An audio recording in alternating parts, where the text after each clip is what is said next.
ठरलं तर मग या मालिकेच्या 10 ऑक्टोबरच्या भागामध्ये इकडे अश्विन सांगत असतो, मी तुला म्हटलंय ना की मी तुला दुसऱ्या घरात घेऊन जातोय, आपल्या सुभेदारांच्या घरामध्ये मी तुला घेऊन जाऊ शकत नाही कारण तिथे तुला कुणीही एक्सेप्ट करणार नाहीये.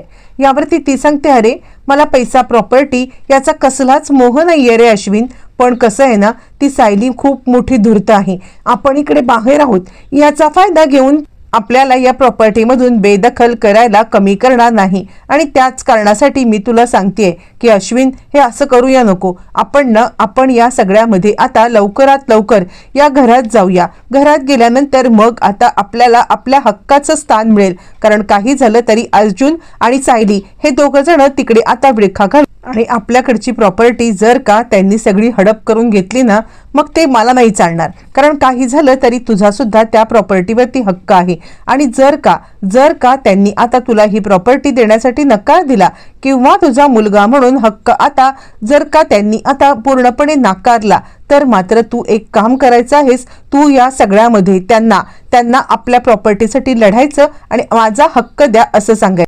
यावरती अश्विन विचार करायला लागतो, किती भयंकर बोलतीये ही, पण तरी सुद्धा तो तिच्या अंमलाखालीच असतो आणि त्यानंतर तो विचार करतो, जे काही तन्वी बोलते ते बरोबर आहे, मला आता हक्क मागण्यासाठी जायलाच पाहिजे असा विचार करत आता तो तिकडून निघून जातो. बरं, तोपर्यंत इकडे अर्जुन आलेला असतो त्या श्रद्धा टेलरकडे आणि तो आता दबक्या पावलाने त्या टेलरच्या इकडे येतो आणि त्यावरती आता इकडे तो माणूस विचारायला म्हणजे लोखंडे विचारायला लागतो की साहेब तुम्ही इकडे आहो, या काय शिवायचं होतं का? हा, म्हणजे मी तसं आतापर्यंत जेंट्स कपडे कधी शिवले नाहीत, पण तुम्हाला काय शिवायचं आहे? यावरती अर्जुन म्हणतो, मला ना माझ्या बायकोसाठी एक ड्रेस शिवायचा आहे. यावरती तो म्हणतो, हो शिवणारच तर आहे मी. यावरती अर्जुन म्हणतो, ही साडी आहे आणि हा ड्रेस आहे मापाचा. यावरती तो म्हणतो, अच्छा, या साडीपासून ड्रेस शिवायचा आहे का? यावरती अर्जुन सांगायला लागतो, हो साडीपासूनच ड्रेस शिवायचा आहे. मी ऐकलंय की तुमची ती म्हणे स्पेशालिटी आहे साडीपासून ड्रेस शिवणं. आता कसली डोंबल्याची श्रद्धा द्यायची स्पेशालिटी आले, श्रद्धा टेलर म्हणजे आता पूर्णपणे गावछाप टेलर, पण तरी सुद्धा हो तर स्पेशालिटी म्हणजे ब्लाऊज शिवतो मी, घागरा शिवतो आणि साडीचा ड्रेस शिवणं तर अगदी स्पेशालिटी, घाबरूच नका तुम्ही. बरं, तुम्हाला ड्रेस साडीचा शिवायचा आहे ना? हा ठीक आहे. अर्जुन म्हणतो, किती पैसे होतील याचे? यावरती तो आता चांगला माणूस बघतोय की इकडे हा माणूस आता आलेला आहे चांगले कपडे घालून, आणि मग त्यानंतर तो सांगायला लागतो, 2000 रुपये होतील याचे. यावरती अर्जुन म्हणतो, ठीक आहे, कधीपर्यंत द्याल तुम्ही मला? यावरती मग आता तो आतमध्ये जातो आणि तारीख बघायला लागतो. ज्या वेळेला तो आज जाऊन तारीख बघायला लागतो आणि त्यावेळेला मग आता तो फोटो त्याच्या बाजूला लावलेला असतो. अर्जुन तो फोटो पाहतो. ज्या वेळेला अर्जुन फोटो पाहतो, साधारण त्याचं लक्ष त्याच्याकडे गेलेलं असतं फोटोकडे, पण एवढा काही तो आता त्या फोटोकडे निरखून पाहायला जात नाही. आणि त्यावेळेला मग आता अर्जुन त्या फोटोकडे पाहत असताना हा कॅलेंडर काढतो, त्याच्यामध्ये कसली तारीखवार पाहतो आणि त्यानंतर बाहेर येऊन सांगायला लागतो की गुरुवारी तुम्हाला आता हे मिळून जाईल, म्हणजे येत्या गुरुवारी मी तुम्हाला देईन. असं म्हटल्यावरती अर्जुन म्हणतो, नाही हो, गुरुवारी नाही, मला हा ड्रेस उद्याच हवा होता हो. यावरती तो आता कॅल्क्युलेशन करायला लागतो. खोटारडा असतो पक्का प्रियाचाच बाप, तो प्रियासारखाच, आणि तो म्हणायला लागतो, अहो नाही हो, गुरुवारपर्यंत खूप कामं येतो. हा, तुम्हाला अर्जंटच हवे ना, तर मग काय करायला लागतं माहिती का, तुम्हाला जास्त फी द्यायला लागेल. अर्जुन म्हणतो, ठीक आहे, किती लागेल? यावरती तो म्हणतो, 3000 रुपये. अर्जुन म्हणतो, ठीक आहे, मी तुम्हाला 3000 रुपये द्यायला तयार आहे, तुम्ही गुरुवारी नको, मला उद्याच्या उद्या ड्रेस द्याल का? यावरती तो म्हणतो, हो ठीक आहे सर, लगेचच देतो, पण काही थोडा ॲडव्हान्स वगैरे, असं म्हणत तो आता ॲडव्हान्सवरती आता अडून बसतो. यावरती अर्जुन म्हणतो, हो देतो की मी तुम्हाला ॲडव्हान्स. यावरती तो म्हणतो, किमान 500 रुपये तरी द्या सर ॲडव्हान्स, आणि मग उरलेले 2500 रुपये नंतर द्या.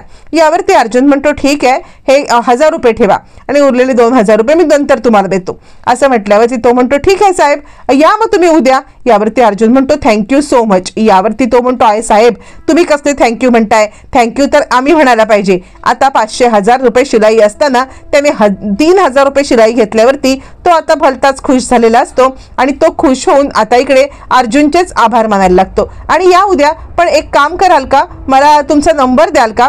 जर का नंबर दिलात ना तर मला बरं होईल, म्हणजे मी तुम्हाला कॉन्टॅक्ट करेन आणि कॉन्टॅक्ट करून तुम्हाला आता कळवेन की ड्रेस झालाय आणि तुम्ही या म्हणून. असं म्हटल्यावरती मग आता अर्जुन म्हणतो हो हो ठीक आहे, घ्या माझा कॉन्टॅक्ट नंबर घ्या तुम्ही. असं म्हटल्यावरती मग आता लगेचच अर्जुन त्याला कॉन्टॅक्ट नंबर देतो. इकडे तोपर्यंत नागराजचं चालू असतं आणि नागराज सुमनला सांगत असतो, अगं सुमन, आपण अर्जुनला फोन दिला होता नंबर त्या श्रद्धा टेलरचा, तर तो गेलाय का तिकडे, तू बघितलंस का तिकडे. आणि सुमन म्हणायला लागते, हो असं काय करताय, तिकडे तो तिकडे गेलाय, हे मी कशाला बघत बसू, म्हणजे त्याला मी नंबर दिला, आपण एका चांगल्या टेलरचा त्याला नंबर देण्याचं काम केलं, आता पुढे जे काही करायचंय तो बघेल ना, आपण कशाला या सगळ्यामध्ये पडायचं. यावरती मग आता तो सांगायला लागतो, नागराज काय बोलतोयस तू, अगं सुमन, आपलं हे कर्तव्यच आहे ना, म्हणजे आपण जर का त्याला चांगल्या टेलरचा पत्ता दिलाय तर तो तिकडे पोहोचलाय नाही पोहोचलाय, जे काही आहे ते सगळं आता इकडे आपण त्याला विचारायला नको का, म्हणजे आपण दिलेल्या पत्त्यावरती तो आता बरोबर पोहोचलाय की नाही पोहोचलाय ते. असं म्हटल्यावरती सुमन म्हणते, ठीक आहे तुम्ही म्हणताय तर मी करते कॉल. असं म्हणत मग मात्र आता इकडे सुमन अर्जुनला कॉल करायला निघते. तोपर्यंत आता इकडे श्रद्धा टेलरकडून अर्जुन निघालेला असतो.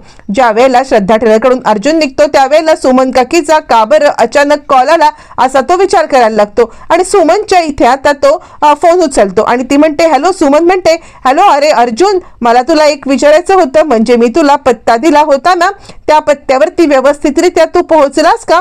असं म्हटल्यावरती मग आता लगेचच तो सांगतो, हो काकी, हे काय, मी आत्ता इथूनच तर निघालेलो आहे, हे काय मी इथेच ड्रेस शिवायला टाकलाय आणि उद्याच ते ड्रेस देणार आहेत. यावर सुमन म्हणते, बरं झालं, म्हणजे मी तेच विचारायला कॉल केला होता की तुला तो पत्ता नीट सापडला ना, या कारणासाठी. यावरती अर्जुन म्हणतो, हो हो, मला नीट सापडलाय, मी निघालोय. आणि सुमन काकी, मी जरा गडबडीत आहे, मी ठेवू का फोन. असं म्हटल्यावरती सुमन म्हणते, हो रे ठेव फोन. असं म्हणत सुमन आता फोन ठेवते.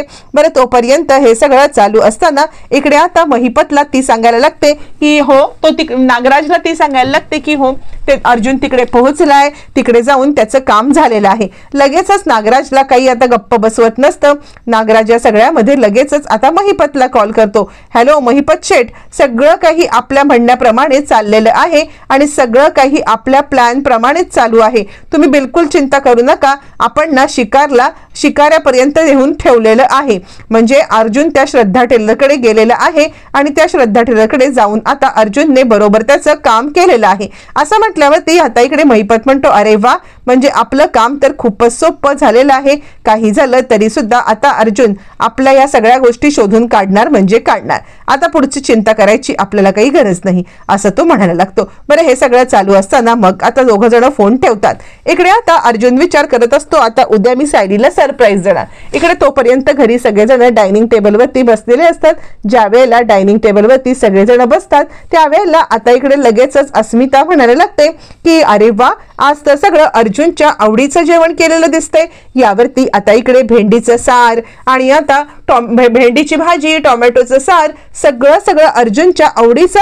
यावरती मग आता लगेचच सांगायला लागते सायली की नाही हा, टोमॅटोचं सार मी तुमच्या आवडीचं केलेलं आहे, तुम्हाला आवडतं ना म्हणून. यावरती अस्मिता म्हणते, अगं आवडायचं, पण हल्ली मला ना पिझ्झा, बर्गर हे असं काहीतरी खायची आता इच्छा झाली.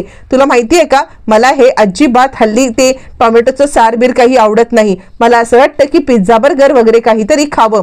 असं म्हटल्यावरती मग आता इकडे सांगायला लागते अर्जुन म्हणायला लागतो, खरं सांगू का, तर अस्मिताताई माझी आता आवडतीच आहे. तुझी आवड जंक फूडची झाली, त्याला आता मी काय करायचं. यावरती ती म्हणते, जंक फूड काय रे, कधीतरी खाल्लं तर चालतं ना. असं म्हणत दोघांच्या मध्ये आता भांडणं सुरू असतात. दोघांच्यात भांडणं सुरू असताना मग आता इकडे प्रताप म्हणतो, काय रे, लहान मुलासारखे वेड्यासारखे भांडताय, काहीच कळत नाहीये तुमचं काय चाललंय ते. यावरती अस्मिता म्हणते, असं कसं, हल्ली सायलीचं लक्ष सगळं अर्जुनकडेच असतं. आणि त्यावरती आता इकडे इकडे अस्मिता सांगायला लागते की अर्जुन, अरे डोहाळे लागल्यावरती काय होतंय तुला कळतं का. अरे तुझ्या बायकोला डोहाळे लागले ना की मगच तुला समजेल ती काय काय खाते ते. असं म्हटल्यावर ती सायलीलाच त्या अस्मिताई ही पोळी घ्या बरं असं म्हणत पोळीच्या ऐवजी वेगळंच काहीतरी वाढते. आणि त्यावेळेला मग आता इकडे विमल सांगते, सायलीताई लक्ष कुठे आहे तुमचं, काय चाललंय काय. यावरती प्रताप सांगतो काही नाही, तिचं लक्ष कुठे असणार. कल्पना म्हणते मग काय, तिचं लक्ष फक्त अर्जुनकडे आहे. काय अर्जुन, असं म्हणत सगळेच जण या दोघांची थट्टा मस्करी करत असतात. आणि या दोघांची थट्टा मस्करी करत असताना मग आता इकडे कल्पना सांगायला लागते आणि अर्जुनचं लक्ष सगळं सायलीकडे असतं. दोघं जण छानपैकी असतात. घरातले सगळे त्या दोघांचं कौतुक करत असतात, त्या दोघांना आता इकडे समजवत असतात किंवा या दोघांना आता मात्र चिडवत असतात. हे सगळं चालू असताना अचानकपणे व्हिलनची एंट्री व्हावी तशी ही दोघं जण माकडं आता घरात येतात. आणि अरे वा असं म्हणत टाळ्या वाजवत अश्विन आता मोठी फिल्मी एंट्री करतो आणि प्रिया दारातच थांबते. आणि त्यानंतर अश्विन सांगायला लागतो, वा वा, सुखी कुटुंबाचं मस्त चित्र उभं करण्याचा प्रयत्न चाललाय. पण हे सुखी कुटुंब आता माझ्याशिवाय पूर्ण होणार नाहीये हे कुणाच्याही लक्षात नसेलच ना आलं. म्हणजे कसं आहे ना की मी या घरामध्ये नाहीये, धाकटा मुलगा नाहीये, धाकटी सून नाहीये, पण तरी सुद्धा तुम्हाला कुणालाच त्याचं काहीही पडलेलं नाहीये. तुम्ही मात्र आता धाकट्या मुलाला आणि धाकट्या सुनेला घराबाहेर काढून इकडे मोठा मुलगा आणि त्याची सून, त्याची बायको यांचं कौतुक करण्यामध्ये मग्न आहात. काय फॅमिली आहे माझी, असं म्हणत तो आता पूर्ण फॅमिलीवरती ताशेरे ओढायला लागतो.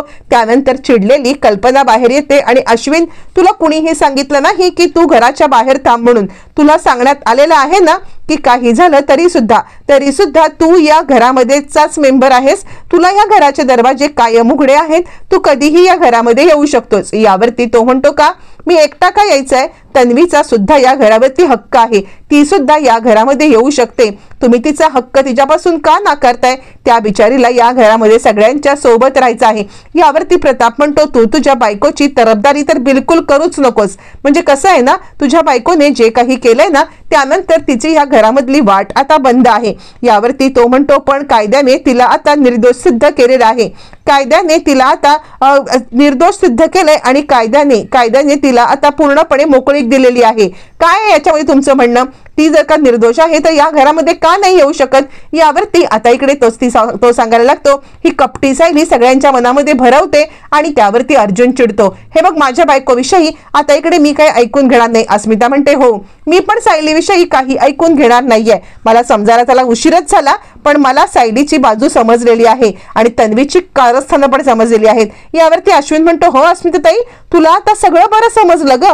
ही सायली काय करते हे ज्या वेळेला खरंच तुला कळेल ना त्यावेळेला पायाखालची जमीन सरकेल तुझ्या. यावरती ती सांगते, मला माहितीये की काय कारस्थानं तन्वीने केलेत ती. असं म्हणत सगळेच जण विरोधात होत असताना विमल सांगते, वहिनी अहो तुम्ही सांगा ना दादांना की हे सगळं असं तुम्ही बोलत जाऊ नका. अस्मिताईंच्या बाळावरती वाईट परिणाम होतोय. अस्मिताईचं बाळ हे सगळं ऐकतंय आणि हे बाळ सगळं ऐकतंय आणि त्यामुळे त्याला वाईट परिणाम होऊ शकतो. अस्मिता म्हणते, विमल अगं कुणाला सांगतेस तू याला, अगं याला काय कळतंय, याला जर का कळलं असतं ना तर इथे हा विषय घेऊन तो आलाच नसता. मुळातच काही झालं तरी त्याने हा विषय घेऊन इकडे आलाय ना. काय हवे तुला अश्विन. यावरती अश्विन सांगतो, माझा हिस्सा.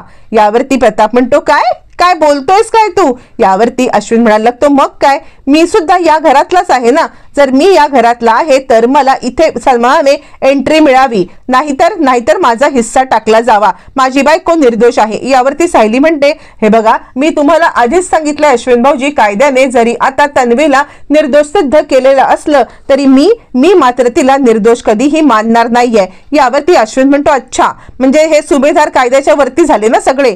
ठीक आहे, जर का सुभेदार कायद्याच्या वरती झालेले आहेत तर एक गोष्ट लक्षात ठेवा, मी सुद्धा असं म्हटलं तर चालणार आहे का. मी असं म्हणतो की मधुभाऊ हे सुद्धा गुन्हेगारच आहेत, त्यांनी पण खून केलाय. मग अर्जुन चिडतो, अश्विनच्या अंगावर धावून जातो. अश्विन.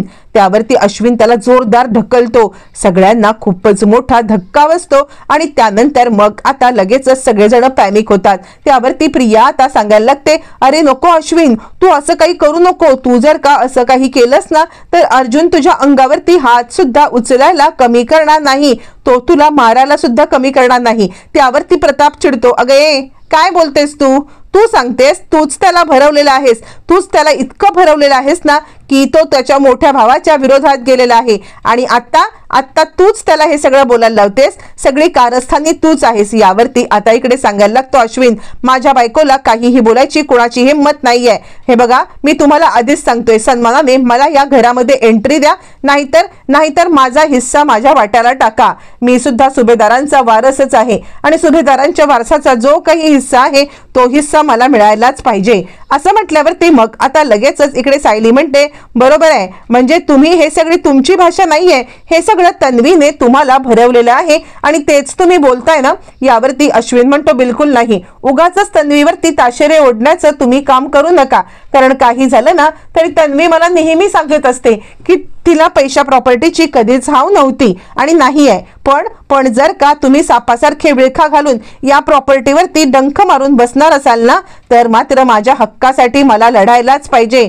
जी माझ्या नावावरती प्रॉपर्टी आहे ती जर का हे दादा वहिनी सापासारखे विळखा मारून घेणार असतील तर ती प्रॉपर्टी मला मिळवायलाच पाहिजे। इकडे प्रिया विचार करायला लागते, अरे वा, काय सिक्सर वरती सिक्सर आता हा मुलगा मारत चाललेला आहे, म्हणजे मी तर विचार केला पण नव्हता की हा सगळं इतकं बोलेल, पण हा जे काही बोलतोय ना त्यामुळे मला इतकी धमाल कमाल मजा येते ना, म्हणजे हा माणूस जे काही बोलतोय ते एकदम जबरदस्त बोलतोय असं म्हणत ती आता खूपच खुश होते। आणि त्यानंतर मग आता प्रिया विचार करायला की नाही, हे सगळं अगदी मोठं जबरदस्त आहे, म्हणजे आता जे काही करायचं आहे ते मला काही करायची गरजच पडलेली नाहीये। मला या सगळ्यामध्ये काही झालं तरी सुद्धा आता अश्विन जे बोलतोय ते फक्त ऐकायला पाहिजे। आणि आता अर्जुन सांगायला लागतो, काय बोलतोयस तू? यावरती तो म्हणतो, तू जे ऐकतोयस ना तेच बोलतोय, हो मला हिस्सा हवे, मला माझ्या प्रॉपर्टीतला हिस्सा हवे आणि मला हे तन्वीने जाणीव करून दिली की मी या घरचा मुलगा आहे आणि या घरावरती माझा पण अधिकार आहे।